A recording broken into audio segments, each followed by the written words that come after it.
হস্তক্ষেপটা কোথায় এটা আমাকে বলতে হবে। আমি যারা অভিযোগ করেছেন তাদের সাথে হেড টু হেডে কথা বলতে পারি।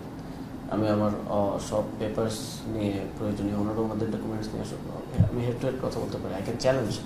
আর যদি আপনি আমাকে হস্তক্ষেপ দেখাতে পারেন যে সরকার এখানে তার এখতিয়ার বহির্ভূত হস্তক্ষেপ করেছে, তাহলে ওকে, আমি কনস্টিটিউশন নিয়ে বলবো বিসিবির। আমার বিসিবির কনস্টিটিউশন অনেক আগেই, কারণ যেহেতু কনস্টিটিউশনের ভিতর থেকে আমার পরিবর্তন করেছে, আমাকে পড়তে হয়েছে। বলবো দেখি হস্তক্ষেপটা কোথায় হয়েছে। আপনি যদি স্পষ্টভাবে জাতীয় ক্রীড়া পরিষদের গাইডলাইনে দেখেন, তাহলে আজকে ক্লাব ক্যাটাগরি থেকে যারা কাউন্সিলর হয়েছেন, তাহলে ওইখান থেকে 61 জন এখন আছেন, 10 জনের কাউন্সিলরশিপ টিকবে কিনা আমি জানি না।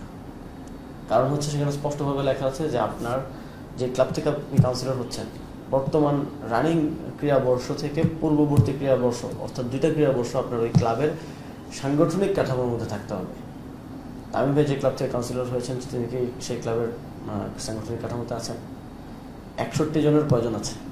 খুবই কম লোক আছে যে সাংগঠনিক কাঠামো থেকে এসছে, বেশিরভাগই বাইরে থেকে এসছেন, ইনভেস্টর এসছেন। বাট এটা কিন্তু নিয়ম অনুযায়ী আপনি পারেন না। কাউন্সিলর কখনো সাংগঠনিক কাঠামোর বাইরে থেকে হইতে পারে না। তো এই কাউন্সিলরশিপগুলো তো টিকবে না।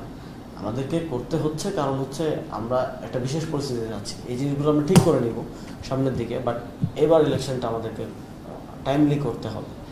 বাট এই কোশ্চেনগুলো তো আছে, এই কোশ্চেনগুলো তো আমরা তুলিও নেই। আপনি নিয়ম অনুযায়ী তো আপনার নিজেরই কাউন্সিলরশিপ থাকে না। আপনি প্রশ্ন করছেন যে হস্তক্ষেপ করা হলে অবশ্যই দেখাতে হবে। ক্যাবিনেট ডিভিশন থেকে যে চিঠিটা গেছে, সেই চিঠিটা গেছে বিসিবির কনস্টিটিউশনকে রিইনস্টেট করার জন্য নির্দেশনা হিসেবে। এটা হচ্ছে বিসিবিকে সহযোগিতা করা। সহযোগিতা এবং হস্তক্ষেপের মধ্যে স্পষ্ট পার্থক্য আছে। হস্তক্ষেপ, আপনি যদি বলতেন যে বিসিবির কনস্টিটিউশনের বাইরে এটা দাও, যদি সরকার এটা বলতো, তাহলে বলো তো ওকে, বিসিবির কার্যক্রমে হস্তক্ষেপ করা হচ্ছে। You have to prove it when you say something, or you have to give some instruments or element to prove your statement.